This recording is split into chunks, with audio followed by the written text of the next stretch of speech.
minta dia bercakap juga.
Assalamualaikum warahmatullahi taala wabarakatuh dan salam sejahtera kepada tiga orang ahli panel yang telah dipilih oleh Rasuah Buster, Tan Sri Johan Jaafar, seorang tokoh wartawan yang telah menjadi tokoh wartawan negara, dinobatkan pada tahun 2019. Yang kedua, Profesor Dr. Muhammad Tajuddin Muhammad Rasdi, profesor dalam bidang seni bina dan alam sekitar, tetapi seorang kolumnis yang cukup kritikal. Saya pun rindu kadang-kadang kalau tak tengok artikel dia keluar, dan artikel dia keluar yang saya lihat akhbar yang berani saja yang bersedia untuk menyediakan tulisan-tulisan Dr. Muhammad Tajuddin. Dan ahli panel paling muda, Dr. Abu Hafiz Salihuddin daripada Universiti Islam Antarabangsa. Saya akan mengendalikan sesi wacana ini secara relax, santai, yang bukan formal macam dalam program biasa TV. Pusingan pertama ini saya akan memberi ahli panel 3 soalan. Saya minta ahli panel respon dalam tempoh 3 minit. Selepas round pertama 3 soalan setiap ahli panel, saya akan buka sesi ini partisipasi kepada siapa juga yang ada di dalam dewan ini. Dan saya lihat saya rasa berbangga dalam dewan ini. Saya lihat ada negarawan seperti Tun Musa Hitam, yang saya fikir dialah yang paling tua dalam dewan ini.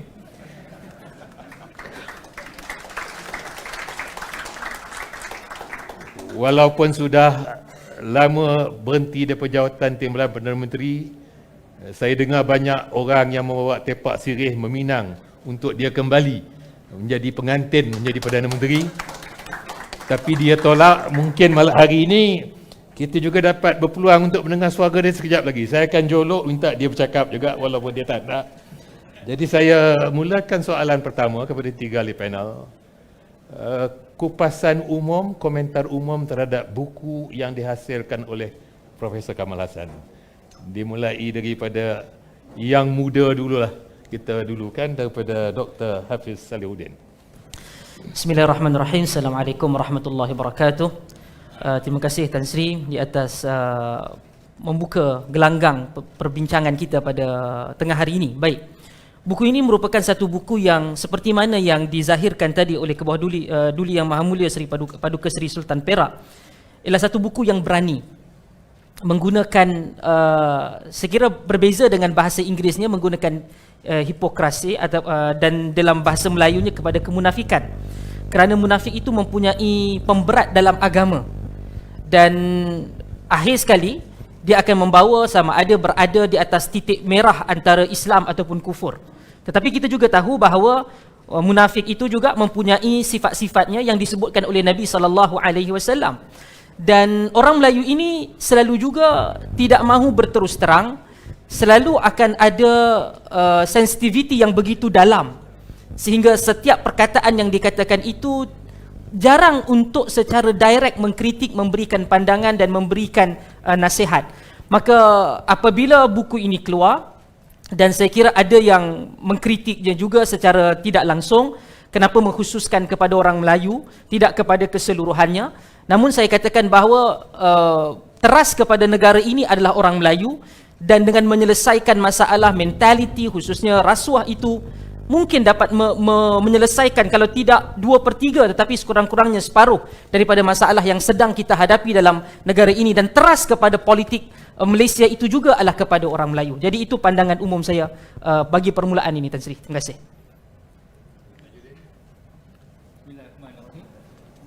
Assalamualaikum warahmatullahi wabarakatuh. Kekok sikit hari ni sebab ramai orang Melayu nak dengar saya bercakap. Selalunya saya bercarah di Kuala Lumpur Chinese Assembly Hall, Dong Jazong, Rotary Club, banyaklah. Tapi this is the first time orang Melayu boleh jemput lah. Saya nak bercakap tentang maklumat, nilai dan naratif. Dalam buku ni memang banyak maklumat yang mana diekspresikan dalam bentuk nilai. Malangnya bagi saya, kawan-kawan saya yang belajar kat luar negeri dan juga dekat universiti yang tak suka baca buku, yang mana mereka ni lebih kepada naratif.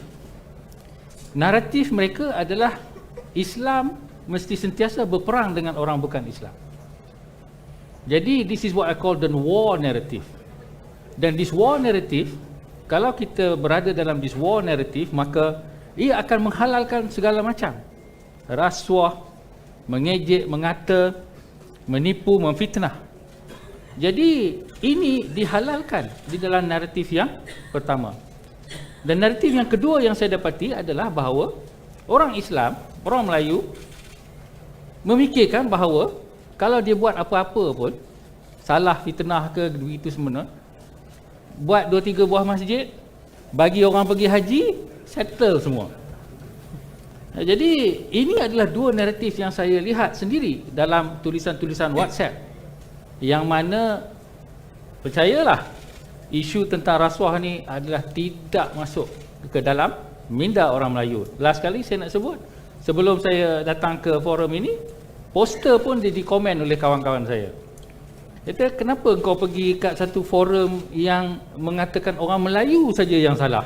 Saya kata, bila yang saya kata orang Melayu saja yang salah? Ini kita orang Melayu, kita nak bincang tentang orang Melayu, takkan kita nak dengar orang bukan Melayu? Jadi ini adalah naratif yang mengatakan seolah-olahnya orang Melayu atau orang Islam tak boleh buat salah, dan kalau salah diampunkan dengan blank check macam tu saja. So maklumat, nilai dan naratif.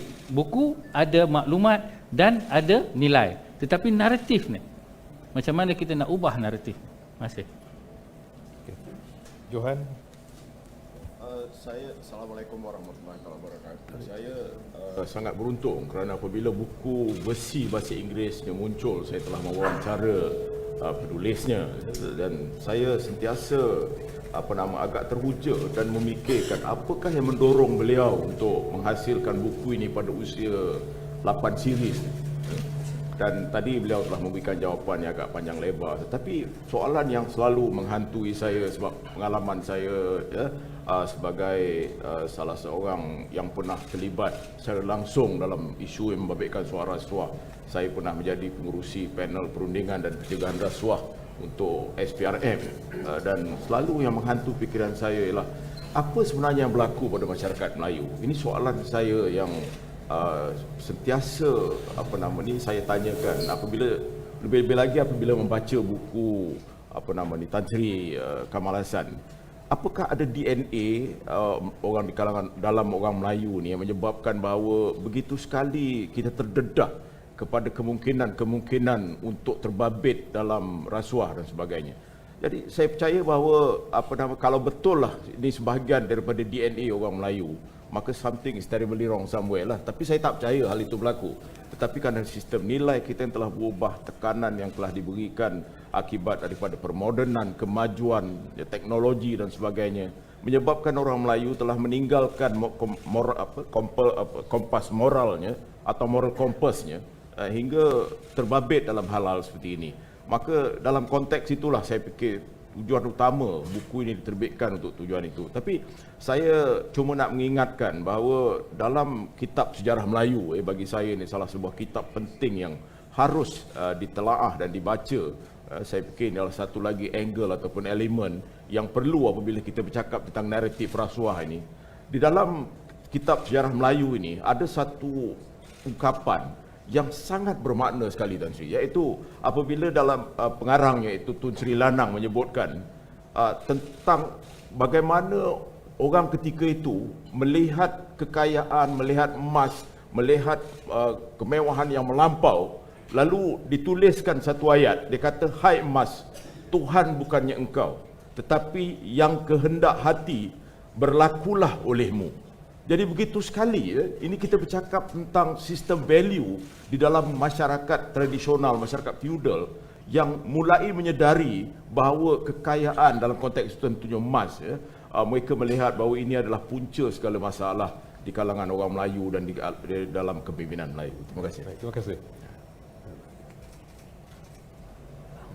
Acara kita pada pagi ini saya tafsir dan tafsirkan sebagai kombinasi daripada 3 tenaga. Gerakan Rasuah Basta, iaitu gerakan anak muda dan rakyat. Penulisan yang dihasilkan daripada di Ivory Tower, Menara Tinggi, yang dipersempurnakan pula oleh seorang raja. The combination of 3 forces, the royal household, istana, institusi pengajian tinggi dan gerakan rakyat. Dan waktu saya berjalan keluar, Tun Musa berbisik kepada saya satu titah daripada seorang raja yang agak luar biasa. Dan begitu juga tajuk buku yang agak luar biasa. Saya teringat waktu saya masih anak sekolah, Tun Musa Hitam mengatakan kalau Melayu mahu maju, dia mesti sedikit kurang ajar. Dan tajuk buku ini seperti mana dalam titah Sultan tadi, is di luar norma biasa budaya Melayu.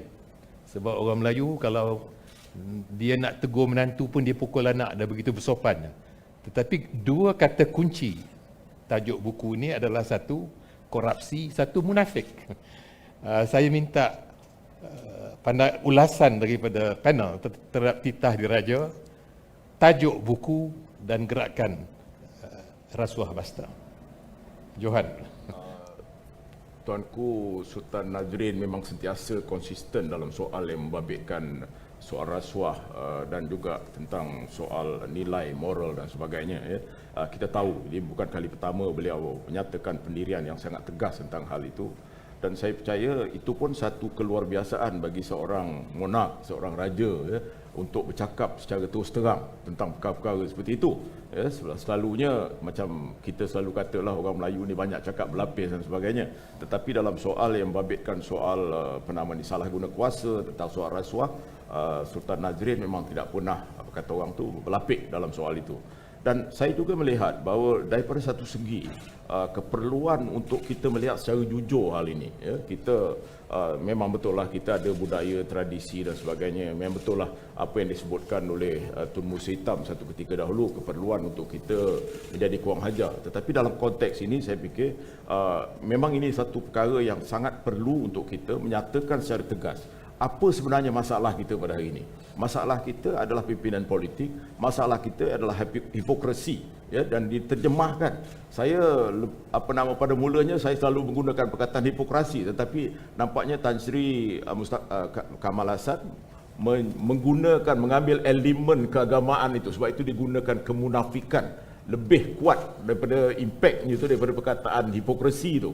Maka pada waktu yang sama kita dapat melihat apakah sebenarnya isu sebenar yang nak kita bangkitkan. Jadi dalam konteks itulah saya fikir bahawa memang betul dengan kombinasi daripada 3 kelompok ini, saya fikir ini merupakan suatu kuasa barulah, yang sangat dominan, yang saya harap ini akan menjadi satu naratif baru dalam cara kita menyatakan pandangan kita, atau kita mengadakan conversation teruslah, perbualan terus mengenai soal yang sangat kritikal ini saja.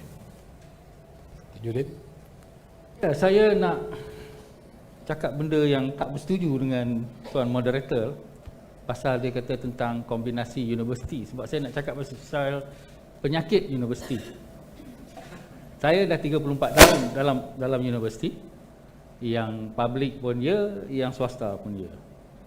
Yang satu perkara yang saya selalu syarahkan kepada pelajar-pelajar saya kata the university is a place of questions. It is not the place of answers. The questions, soalan adalah soalan yang penting. Soalan tentang kehidupan, tentang disiplin, kait mengait. Dan apa yang kita beri adalah respon kepada soalan yang telah kita bentukkan. Tapi ia bukan satu jawapan. Sebab kalau kita jumpa jawapan, kita jadi Tuhan. Kita jadi bongkar, kita jadi Tuhan. Jadi yang saya kata penyakit universiti ini adalah satu penyakit, dia adalah template knowledge. Maknanya acuan tu dah ada macam ini, dah diakreditkan oleh MQA, yang itulah dia yang cukup. Jadi soalan tak payah nak tanya. Dan apabila kita timbul soalan, dia selalu kata kita ni kontroversial. Saya kata memanglah kontroversial kalau pemikiran saya baru. Kalau saya kata ada banyak seni bina Muslim di Malaysia ni, tapi seni bina Islam sikit saja.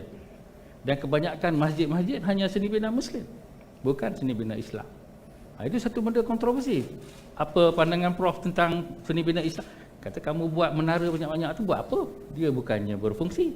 Orang berlapar sana berlapar sini, Nabi kata jangan membazir, kamu pergi buat menara masjid. What's no function for the minaret?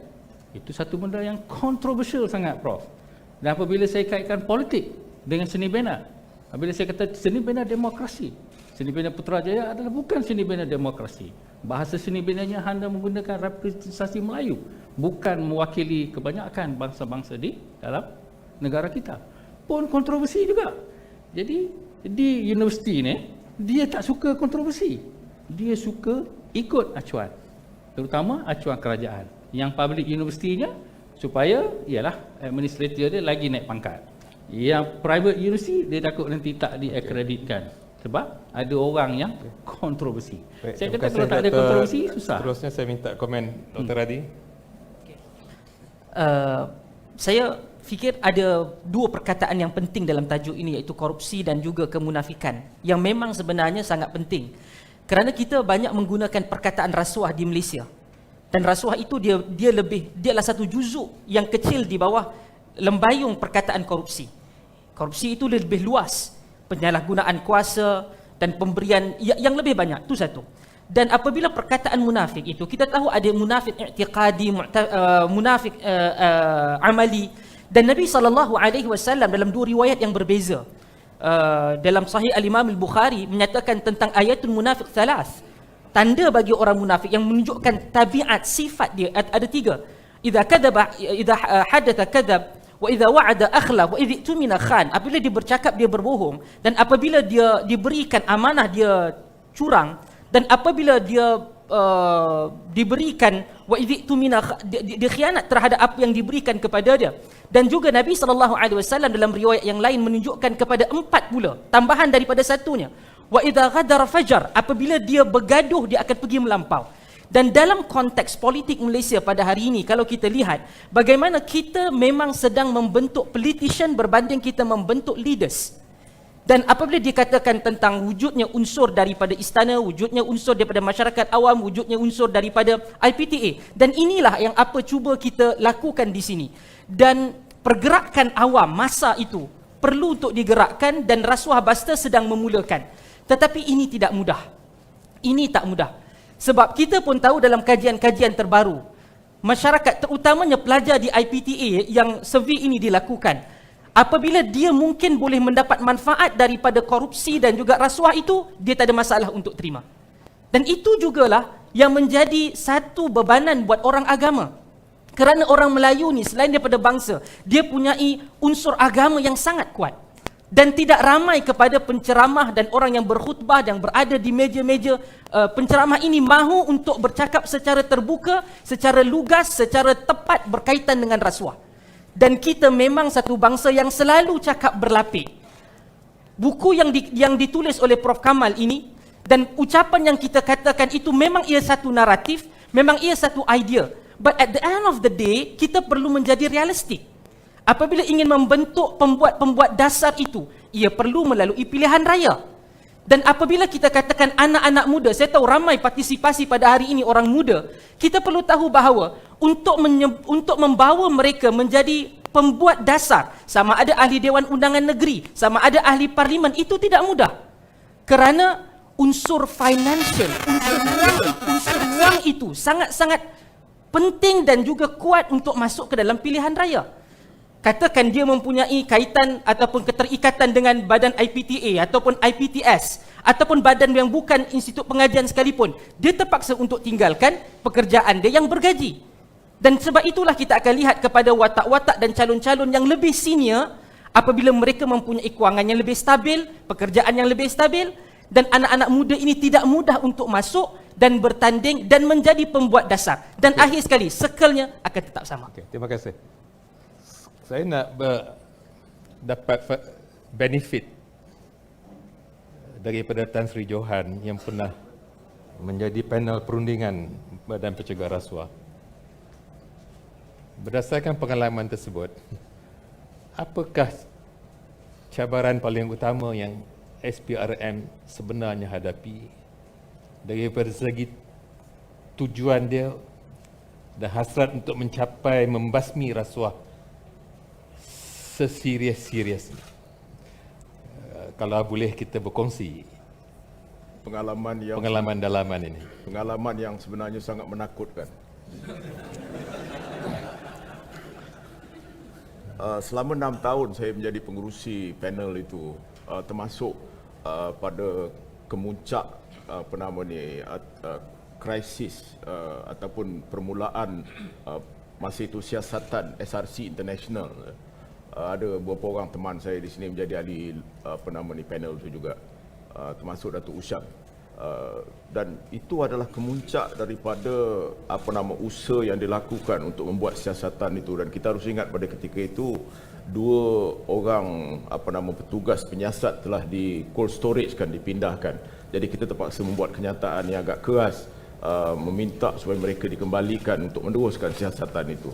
Itu hanyalah tips of the iceberg pada ketika itu. Masalah yang dihadapi oleh SPRM untuk menjalankan siasatan tidak mudah sebenarnya, Tan Sri, sebab kita percaya bahawa pada setiap waktu isu yang paling sukar untuk ditangani oleh SPRM adalah tekanan politik, dan ini masalah yang selalu dihadapi. Dan orang yang terbabit dalam kegiatan-kegiatan ini bukan orang sembarang. Mereka adalah sebahagiannya pimpinan politik. Bukan semua orang politik tak bagus. Ini kita nak kena betulkan. Jadi maksudnya sebahagian daripada mereka yang terlibat ni, sebahagian besarnya adalah mereka yang mempunyai kuasa. Dan kuasa ini apabila diberikan kepada mereka dan selalunya disalahgunakan. Jadi dalam konteks yang itulah, dalam konteks rasuah dan sebagainya. Jadi pengalaman mereka, kita setiap kali kita berdepan dengan isu bagaimana cara yang terbaik untuk menangani isu itu, pada satu peringkat bahawa SPRM mahu memastikan bahawa semua apa sahaja yang dilaporkan mesti dilakukan siasatan. Tetapi aspek penyiasatan itu bukan mudah, dan ini selalunya menghadapi banyak-banyak tekanan dan cabaran. Dan saya percaya pada ketika itu dan pada ketika ini pun saya fikir mereka berdepan dengan sekian banyak masalah, dan salah satu daripada perkara yang patut kita lakukan adalah untuk memberi support dan sokongan pada mereka, sebab selain daripada kita memastikan bahawa gerakan massa seperti Rasuah Busters ini dapat memainkan peranan untuk bukan saja tujuan untuk menyampaikan amanat dan mesej kepada orang ramai, tetapi pada waktu yang sama kita harus juga memberikan sokongan kepada SPRM untuk menjalankan tugas mereka tanpa gangguan dan tanpa takut sebab kita tidak ada pilihan, Tan Sri. Saya selalu mengatakan bahawa SPRM harus menjadi sama kuatnya dengan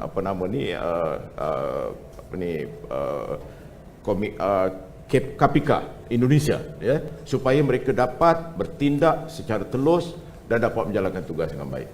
Satu soalan sambungan.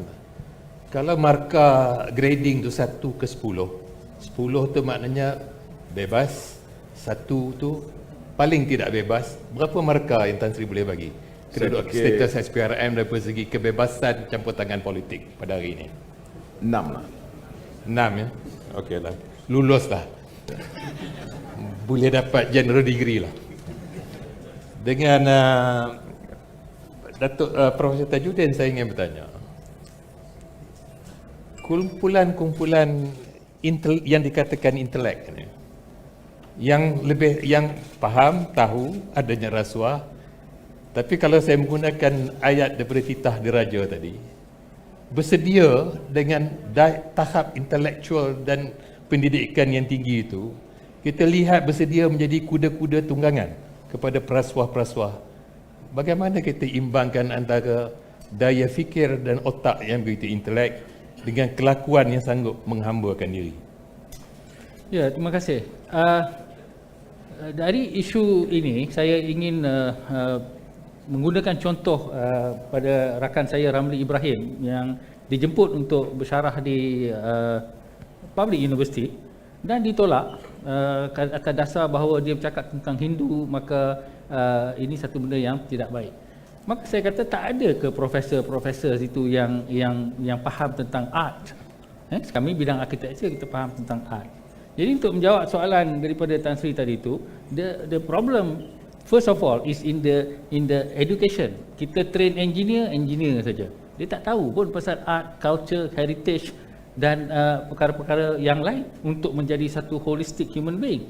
Dan maka kalau dia dah jadi macam tu, bila dia keluar, dia buat PhD, lagilah. Soalan favourite saya dalam kenaikan pangkat Profesor Madya, saya tanya, buku apa yang kamu baca selain daripada your field yang membantu kamu dalam kerjaya dan juga you punya outlook of life? Seorang pun tak jawab, kata dia baca any other book.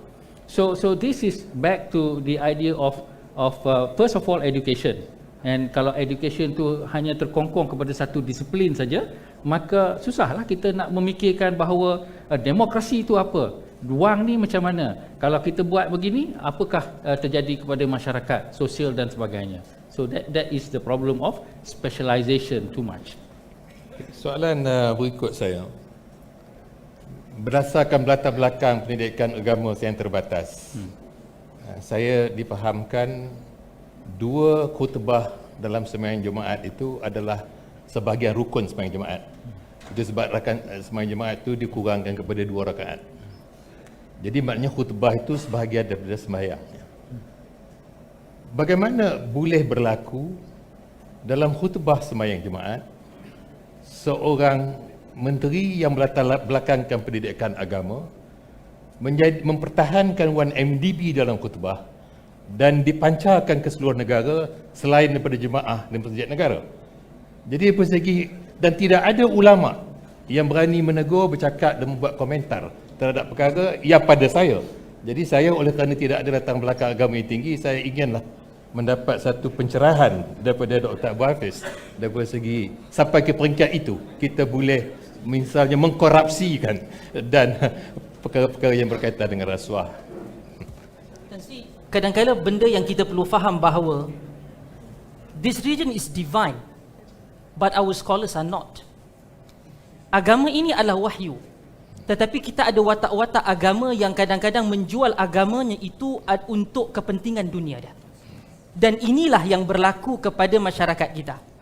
Dan kita akan lihat ketika mana kalau Tan Sri menyebut tentang 1MDB dan pesalah yang telah pun dipersalahkan di dalam 3 lapisan mahkamah itu telah pun dipertahankan oleh tokoh-tokoh agama yang dikenali di Malaysia. Kita tidak suruh untuk bersorak-sorai, bergembira di atas dia, dipasung, dimasukkan ke dalam penjara. Tetapi kesalahannya itu adalah kesalahan yang bukan sedikit, bukan kecil sehingga merugikan negara. Dan saya juga minta kepada, saya datang daripada latar belakang agama, pengajian agama. Saya juga ingin kepada kita untuk ada satu common sense menegur orang-orang agama ini. Sebab masalahnya bila kita menganggap kita perlu untuk hormat dan memberikan penghormatan yang baik kepada orang yang beragama, kepada orang yang berilmu, ya. Tetapi bukan untuk kita menjadi diam terhadap kesalahan yang dilakukan walaupun oleh orang agama. Nabi SAW dalam satu hadis yang sahih, Nabi menyatakan, la'anallahu man awa muhdithan. Allah melaknat kepada orang yang mempertahankan penjenayah. Sebab itu agama apabila diambil secara terpisah-pisah, dia melihat okey, yang ini perlu untuk bersimpati kepada orang yang terima musibah, tetapi dia meninggalkan teks agama yang lain supaya melarang dan juga melawan kepada apa sahaja yang dilakukan, kesalahan jenayah yang dilakukan. Sebab itu datangnya hadis-hadis yang lain, mar'a minkum munkaran falyughayyirhu biyadi fa illam yastati' fa bilisani fa illam yastati' fa biqalbi dzalika adhaful iman. Dan ini dibaca di atas mimbar. Namun apabila untuk menjadi pelaksanaannya, orang agama pun terpaksa melakukan yang kita panggil dalam bahasa Arab layul a'naq. Dia panggil dia gambarkan sebagai unta yang ditarik lehernya. Kalau dalilnya hari ini menguntungkan dia, dia bawa kepada dia. Kalau dalil pada hari esok tidak menguntungkan, dia tolak kepada yang lain. Dan inilah juga apabila dalil-dalil agama perlu dibaca, dibawa, dan kita perlu melatih generasi agamawan yang jujur melihat kepada keseluruhan daripada teks-teks yang ada. Apabila Nabi SAW menyebutkan juga kepada kepimpinan, sebab apabila kita bercakap tentang politik Melayu ini, kita ada politik kenegaraan dan kita ada politik kepartian. Yang mana ramai anak-anak muda pada hari ini dia jadi macam allergic terhadap politik. Tapi saya ingin tekankan bahawa kita mesti masuk campur dan juga cakna terhadap politik kenegaraan. Sebab at the end of the day nanti akan menyebabkan impaknya kepada kita. Dan itulah kenapa orang agama perlu untuk kita buat self criticism. Dalam waktu yang sama orang lain juga boleh memberikan pandangan. Tak perlu maki hamun, tak perlu untuk mencaci, tapi menyatakan apa yang anda khutbahkan itu salah daripada segi moral. Terima kasih. Okay, saya dah habis pusingan pertama, dan seperti mana yang dalam pembukaan mukadimah saya tadi, hak dan kuasa saya sebagai moderator untuk meneruskan acara ini dengan penyertaan hadirin. Saya dah 40 tahun dulu, saya menjadi setiausaha sulit kepada Tun Musa Hitam. Jadi, kerja dengan Tun Musa ni betul-betul jadi budak suruhan lah. Isteri saya ada di sini, kami baru kahwin. Beza umur anak pertama dengan anak kedua 8 tahun kerana saya kerja dengan Musa Hitam. Tun Musa berhenti je, isteri saya pun mengandung. 40 tahun tuan-tuan saya menunggu masanya, hari ini masa saya pula di atas, Tun di bawah. Tadi masa nak keluar, Tun berbisik dengan saya, dia kata program ni bagus, kita kena luaskan, rakyatkan program ni. Oleh kerana itu sekarang di giliran saya minta Tun punya komen dan lanjutkan. Tolong bagi mikrofon dekat.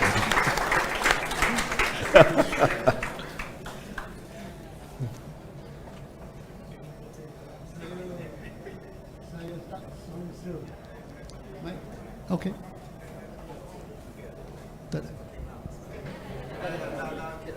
Boleh ya?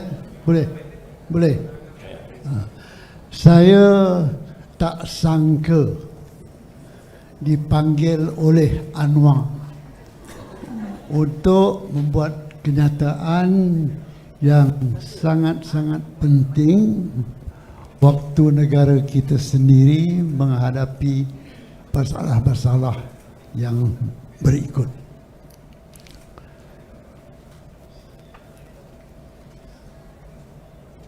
Dua tiga minggu lepas, begitu ramai kawan-kawan saya yang sangat-sangat memerlukan berjumpa dengan saya, nak berbincang di dalam keadaan politik negara kita ni.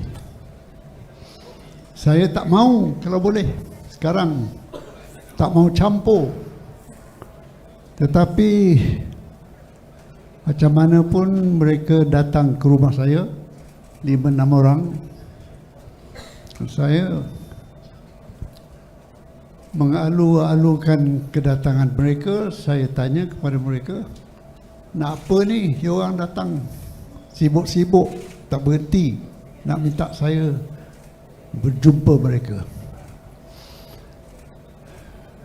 Satu persatu mereka memberitahu keadaan negara kita pada masa ini. Kata dia korupsi begitu berleluas, politik kita tunggang balik, salah guna kuasa, ahli-ahli politik yang tidak berhenti-henti membuat berbagai-bagai perkara yang tidak perlu yang berlaku di dalam negara kita. Selepas saya mendengar betul-betul meneliti, saya tanya, so apa lagi? Apa dia? Maaf ya, saya cakap dalam bahasa Inggeris mereka. So you mean to say that you do not know that I know what you know? Dia terdiam, tengah-tengah dia.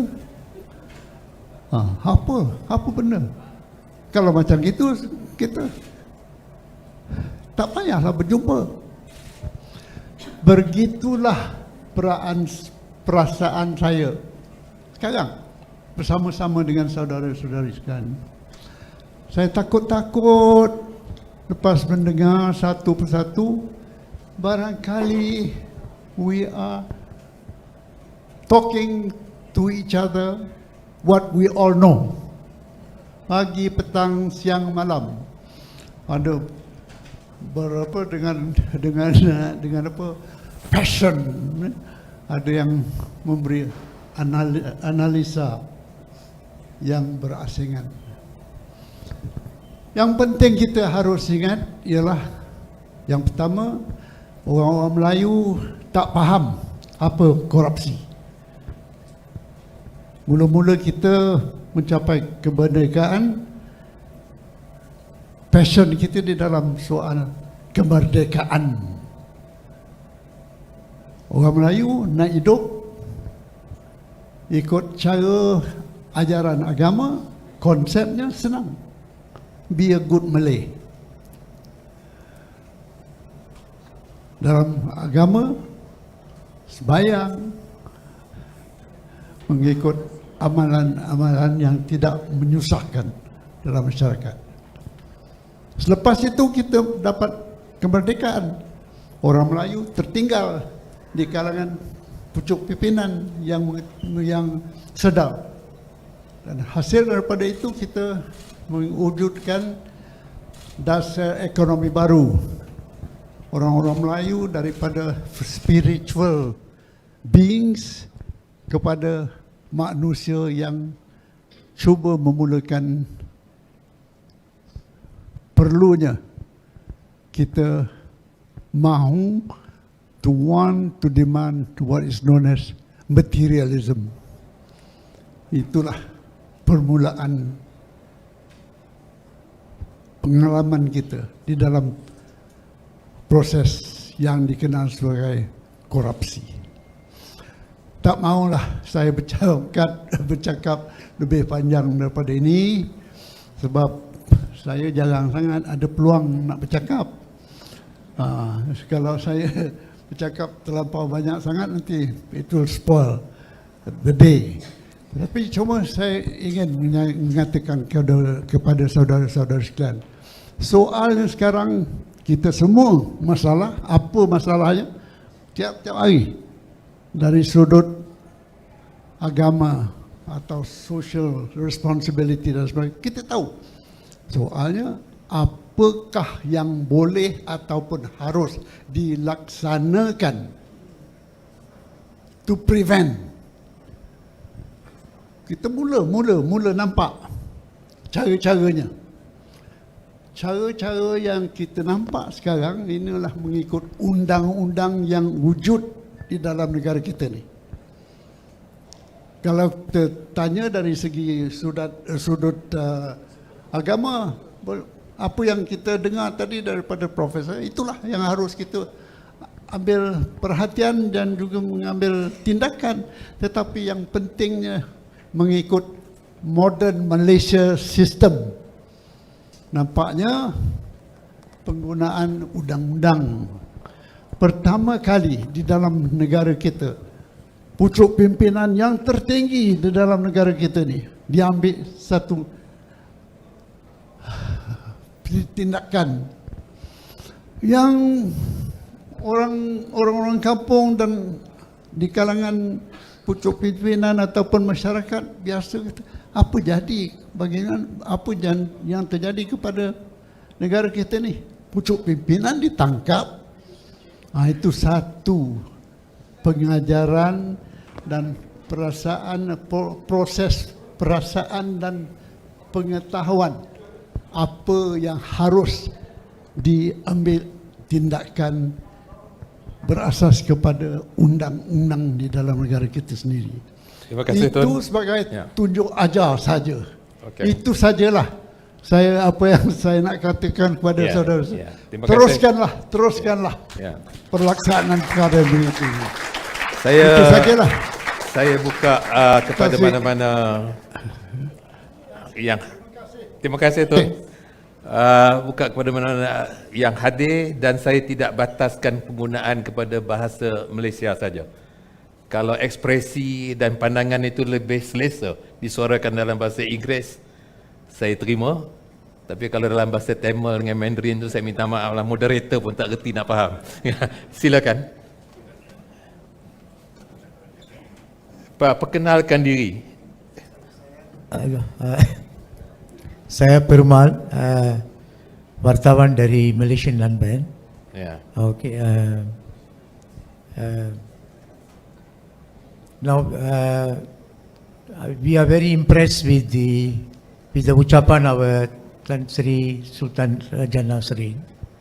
His very powerful speech, and the second thing is this: he has been emphasizing that we must create a clean political leadership.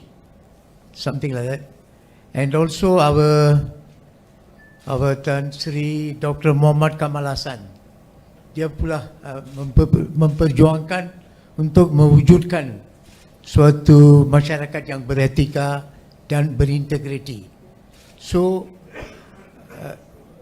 walaupun dia punya perjuangan itu untuk masyarakat Muslim, tapi katakanlah kalau clean political leadership wujud, ini akan membawa manfaat bukan saja untuk masyarakat Muslim, juga untuk masyarakat bukan Islam.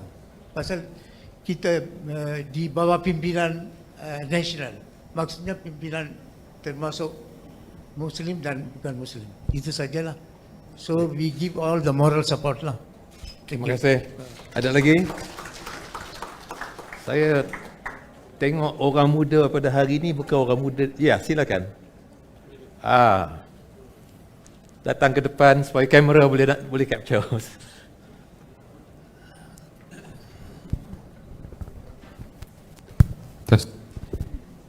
Assalamualaikum warahmatullahi wabarakatuh. Saya Abdul Karim, pengerusi Rasuah Busters Kelantan. Saya rasa pelancaran buku ni menarik. Sebenarnya kita semua dah, kalau cakap pasal rasuah, cakap pasal korupsi, semua akan cakap kita akan tuding jari kepada politik, ahli-ahli politik. This is just a statement menunjukkan bahawa yes, we have that problem. Untuk merawat penyakit, kita kena mengakui kita ada penyakit itu. So this is good. Cuma bila kita dah akui, apa yang kita kena buat? Pada saya, pemetangan RUU Anti-Pop Party is a first step menunjukkan ahli politik kita dah bina a little bit trust, percaya pada ahli-ahli politik. Tetapi apakah yang perlu dibuat selepas ini oleh ahli-ahli politik? Saya rasa mungkin kita perlu perbincangkan apakah action ataupun kita suggest action kepada ahli politik. Korang kena buat ini untuk meningkatkan balik kepercayaan rakyat, pengundi-pengundi kepada sistem politik di Malaysia. Sebab kalau kita tengok ada indeks, integrity index kita bincangkan sebelum ni, kita paling tinggi 53.2, itu pada tahun 2019. Sekarang 48.0 tahun 2021. Kita boleh meningkatkan lagi.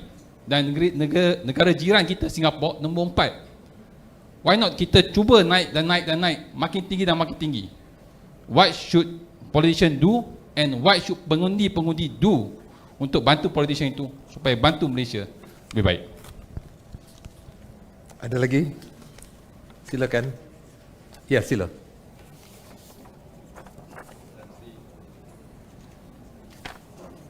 Tan Sri Anwazani, Tan Sri Johan Jaafar dan juga Dr.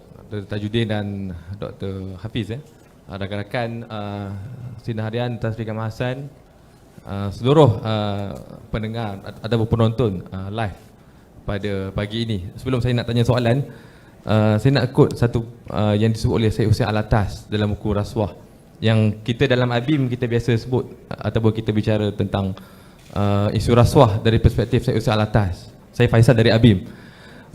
Disebut rasuah ini dia melibatkan kompas moral, iaitu bila mana rasuah tu berleluasa, dia menyebabkan berlakunya apa yang kita sebut sebagai nihilisme. Maksudnya seolah-olah negara kita ni dah tak ada nilai. Apa sandaran nilai yang boleh kita sandarkan untuk bring Malaysian forward? Itu yang pertama. Dan yang kedua, dia membawa kepada cynicism. Cynical ni apa? Sampai ke tahap bila kita lihat orang tu berkereta besar, kita cynical, oh, dia kereta besar sebab rasuah. Dia naik pangkat, ada table lah tu. Dia kesannya membawa kepada porak-poranda, perpecahan dalam negara. Kita cynical terhadap orang. Sebab apa? Sebab rasuah tu menyebabkan akses hanya kepada orang yang berwang. Orang yang ada duit je yang boleh akses untuk naik pangkat ke, naik gaji ke, dapat duit dan sebagainya. Jadi ini persoalan yang disebut oleh Syed Hussein Alatas penting. Kita risau, anak muda, generasi muda, kita risau dia bukan hanya melibatkan rasuah kecil-kecilan, tapi dia menyebabkan berlakunya negara ini porak-poranda, berlakunya fraction, masyarakat saling sangsi antara satu sama lain. Jadi persoalan, saya ingat, saya nak quote juga apa yang disebut oleh Dr. Tajuddin. Bagaimana kita nak bawa isu ini menjadi naratif Malaysia. Sebab kita kena akui Malaysia, isu rasuah ni bukan isu orang Melayu saja. Orang Cina, orang India juga ada rasuah. Kita kena akui orang Melayu juga rasuah. Kita tak boleh kata rasuah ni isu orang bukan Islam saja. Tapi bagaimana kita nak bawa ia ke naratif menjadi sebuah nilai bangsa Malaysia sebagai nilai bangsa yang bermaruah pada masa akan datang. Terima kasih. Assalamualaikum. Ada seorang, silakan. Saya, bila kita tak bagi tempat, wanita dia bising, dia nak emancipation dah. Dia minta paling tidak 30% buat member wanita. Tapi hari ni saya menanti-nanti suara wanita lah. Silakan. Assalamualaikum. Nama saya Faiz. I think my question is very simple. The public has lost its confidence, and I think there's a trust deficit in what's happening in the country today. I think the narrative should be like what saudara sebut tadi, kembali kepada kepercayaan untuk diberi kepada masyarakat. I think we're talking a bit too high. This is about 40,000 feet. You still haven't reached the 300 feet yet to speak to the normal people to understand this narrative. I think that's what Tun mentioned just now. We are just starting to understand the implications of corruption. We're just trying to understand the uptake of these happenings. And what is happening to the most, the topmost #1 person in the country or previously has always been something that is a taboo. Masyarakat kita ni kurang nak menegur, I think, pemimpin-pemimpin until now. I think now is a good time. And I think kita kena start talking about this more to the normal people. Kita ni orang-orang yang mungkin lebih intellectual, tetapi masyarakat masih belum faham apakah betul implikasi korupsi terhadap masyarakat. So I think the more we talk about this, the better. But I think the learned panels out there are more. Raja Ahmad Aminullah. Raja Ahmad Aminullah.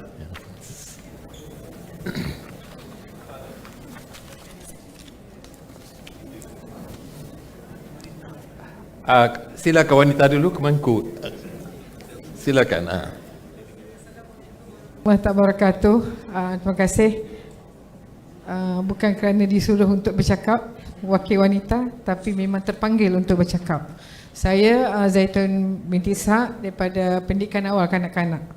Okey, saya tadi bila Tun kata kita telah melakukan satu pendekatan menjatuhkan hukum melalui undang-undang.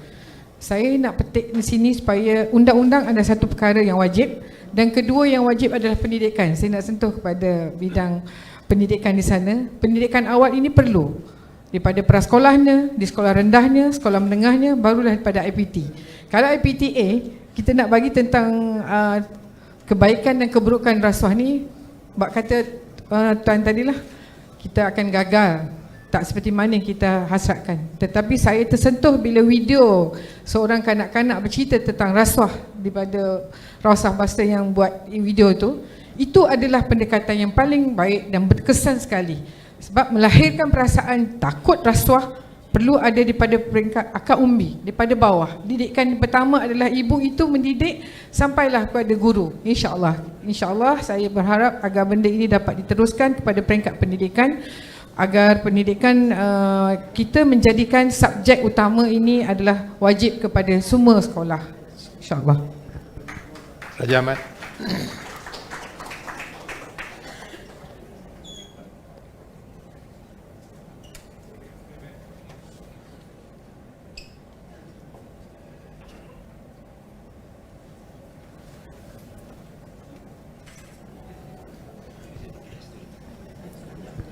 Saya malu. Yang Mulia, terima kasih Yang Mulia Saudara Pengurusi acara forum dan panelis forum. Pertamanya tadi saya mendengar sempat mendengar ucapan Tun Musa, according to some the best prime minister we never had, and berkenaan dengan, dan saya teringat pada statement dia tahun awal 80-an. I'm sure Saudara Anwar familiar with it.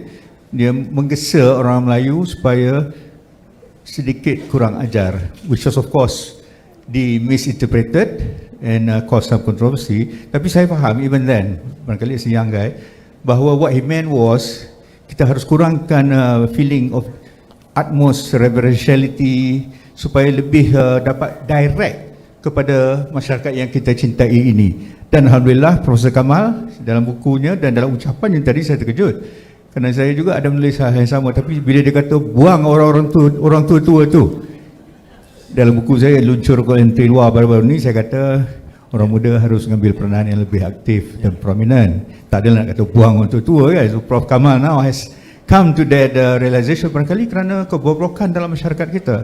Okey, berkenaan dengan ni saya ada dua soalan. Ada satu soalan yang saya tanyakan kepada dua tiga orang pimpinan kanan parti-parti politik di luar tadi. Can you assure me that when you guys are in power, you tidak akan melakukan hal-hal yang dikatakan dalam malam ini? Jawab dia, Pak Raja, we will do our utmost.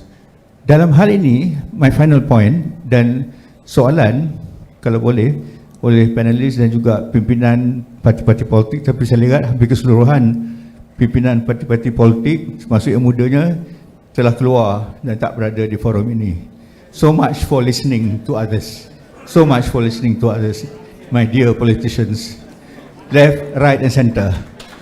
Mujahid ada, okey lah. Dia nak score point tu kan.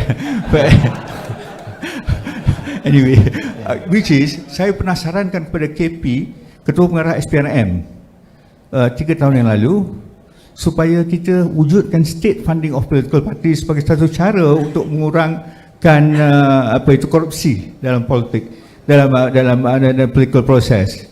Jawabnya dalam forum tersebut, forum kecil tersebut adalah, Pak Raja, you are still an idealist. Not wishing to embarrass her, saya walked to her after the event was over. I said, what I mean is have a proposal, blueprinted out. Don't go the way of even Americans registering of lobbyists for political punya ni.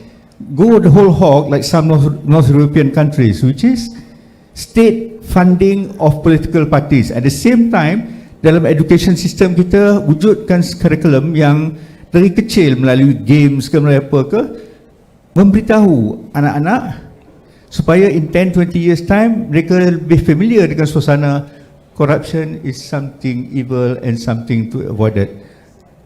Dia tak akan state funding tak akan eliminate corruption, tapi saya rasa 90% to 95% it will ameliorate the situation. Terima kasih banyak. Terima kasih. Okey, kita hanya ada lagi 8 minit masa dan saya akan meminta ada 6 minit lagi masa, saya akan minta 1 minit setengah seorang daripada ahli panel untuk untuk respon kepada petikan titah Sultan Nazrin tadi. Kalau saya boleh baca, buku ini perlu dikembari dengan usaha bersungguh, berterusan dan berskala besar, menyampaikan mesej bahaya rasuah dan pentingnya rasuah dihapuskan, serta menyebarkan mesej penting tanggungjawab diamanahkan kepada orang yang bebas daripada rasuah. Membaca buku ini, dan saya pun bercakap dengan penerbit Dr. Rais dan sebagainya, dia adalah bahasa ilmuwan di peringkat universiti. Saya juga setengah terminologi pun nak kena tengok kamus dulu, nak faham bagaimanakah caranya untuk kita merakyatkan mesej ini, supaya yang pentingnya rakyat jelata di bawah yang akan bertanya. Kalau saya sendiri akan berusaha, umpamanya Majlis Agama Islam Negeri Perak akan menempah 1000 jilid buku ini, tetapi bila saya bacakan dorongannya, saya tidak fikir ramai imam-imam saya di masjid di Negeri Perak boleh faham terminologi dan istilahnya. Jadi saya minta pandangan daripada Johan dan 2 ahli panel lagi, bagaimana kita nak simplify message ni untuk sampai kepada rakyat 1.5 minit seorang untuk bagi quick response. Saya ginilah, Profesor Kamal Hassan adalah seorang ilmuwan, sarjana. Dia bercakap dalam laras bahasa dia yang sendiri, yang itu tak dapat dielakkan lah. Saya fikir segala diskurs ataupun wacana yang dibincangkan itu sangat relevan dalam konteks tradisi keilmuan. Tetapi kita nak menterjemahkan idea itu, bagaimana kita nak menyampaikan kepada rakyat. Tapi saya percaya bahawa mesej yang kita nak sampaikan kepada rakyat ini bahawa rasuah ini atau korupsi ini tak dapat diterima. Saya fikir semua orang terima. Masalahnya ialah perkataan hipokrasi itu, iaitu kemunafikan. Kita menerima bahawa rasuah itu tidak diterima, tapi orang yang bercakap penolakan terhadap rasuah ini adalah di antara orang yang paling yang paling jelas melakukan rasuah. Itu yang kita tak nak, ya. Artinya dia bercakap dalam 2 bahasa yang berbeza. Pada satu level yang lain dia bercakap tentang keperluan untuk kita mengenepikan atau menolak rasuah, pada waktu yang sama dia mengamalkan rasuah. Ini kita tak mahu terima. Tetapi apa yang telah dilakukan, misal kata dengan melalui rasuah busters, dan kemudian memberikan penekanan misalnya pada dalam khutbah jemaat dan sebagainya. Kita pun tahu kadang-kadang khutbah jemaat ni selama 52-53 minggu dalam setahun. Kadang-kadang kita nak cari sesuatu yang yang ada kaitannya dengan rasuah pun payah, ya. Jadi akhir-akhir ini nampaknya dah ada perubahan itu, terutama di Negeri Perak nampaknya, dan juga di Negeri Selangor dah nampak ada perubahan. Imam sudah mula bercakap tentang soal yang sangat relevan ini, yang sangat penting. Tapi yang lebih penting daripada itu, where we go from here. Saya fikir moving on, ya. Yang yang perlu dilakukan, macam juga yang ditimbulkan oleh beberapa orang anak muda tadi, kita dah tahu, semua orang dah tahu masalah ini. Tetapi apa yang kita nak buat dengan masalah ini? Kita kena perkasakan SPRM, kita kena pastikan bahawa tidak ada selective prosecution, kita nak pastikan bahawa SPRM itu betul-betul bebas, dia dapat menjalankan tugas without fear and favor. Baik. Dan yang kedua, terima kasih Tan Sri Johan. Satu je lagi, Tan Sri, saya nak juga bangkitkan tadi apa yang ditimbulkan oleh saudara Paruji Parumal tadi daripada Malaysia Namban, bahawa peranan yang harus dimainkan oleh media, oleh oleh orang practitioners media ini pun sangat penting dalam soal ini. Tajuddin? Saya merasakan bahawa rasuah bukannya masalah. Rasuah adalah simptom. Bagi saya masalah sebenarnya adalah yang tak diajar di masjid dan tak diajar di sekolah adalah isu apa makna demokrasi dan apa makna nation building. Soalan saya tadi, bagaimana nak kita nak menyampaikan mesej dan merakyatkan? Ya, yang itulah saya nak jawablah, sebab benda yang diusahakan ini adalah simptom. Jadi kita treating symptom, we're not treating the real problem. The real problem is that you don't understand what is nation building. Nation building means you are a family together, all different cultures, different faith. Dan democracy means kita punya hamba adalah Perdana Menteri dan Ketua Setiausaha Negara. We, the citizens, are the king of the nation. we are responsible for the nation. Unless and until kita belajar bahawa kesemua duit-duit tu adalah duit kita dan bukannya duit datang daripada kerajaan, ialah duit kita. Barulah kita boleh terasa bahawa bila rasuah tu diberikan pada sesuatu orang, maka yang lain ni tak dapat. Jadi kita nak kena kaitkan nation building dan aspek demokrasi sebagai tanggungjawab bersama di dalam orang kata apa, nilai-nilai Islam yang Terima kita kasih dapat. Dr. Hafiz. Saya melihat bahawa ia boleh dijadikan, buku ini boleh dijadikan sebagai satu buku teks, dan di peringkat negeri sama ada di Perak ataupun di negeri lain boleh untuk memilih beberapa topik-topik yang menarik, yang mudah bagi difahami, digunakan sebagai, dijadikan satu peraturan mungkin di dalam khutbah ataupun pengajian, kerana masalah ini bukan sahaja masalah berkaitan dengan politik, bahkan dalam agensi-agensi agama pun berlaku. Ia melibatkan pusat-pusat zakat dan banyak cerita-cerita yang terkeluar sehingga kan menjadi satu keaiban bagi agensi-agensi kerajaan. Dan di sinilah peri pentingnya untuk kita lakukan self criticism. Tadi disebutkan bagaimana ucapan Tun ataupun apa yang disebutkan oleh Tun Musa berkaitan dengan kita perlu untuk kurang ajar. Ini bukan sahaja ucapan beliau, ini kalau kita lihat daripada sastra Melayu, Usman Awang sebagai contoh, dia ada satu puisi yang sangat berani untuk Melayu belajar jadi ucapkan kurang terima ajar. kasih kepada ahli panel. Masa tidak mengizinkan saya referee bola, dia kena telah cukup masa walaupun dah sampai ke kawasan penalti, the time is off. Jadi itu tanggungjawab saya. Penonton nak marah kalau sebab scorer dia tak dapat skor, marahkan kepada peraturan. 90 minit is 90 minit, I got to blow the whistle. Dan dalam media elektronik tak ada injury time sebab the next minute dah ada program. Saya mengucapkan terima kasih kepada ahli-ahli panel, kepada peserta yang hadir pagi ini yang begitu taat, yang menunjukkan serius bersama sinar sehingga ke saat akhir. Wassalamualaikum warahmatullahi taala wabarakatuh.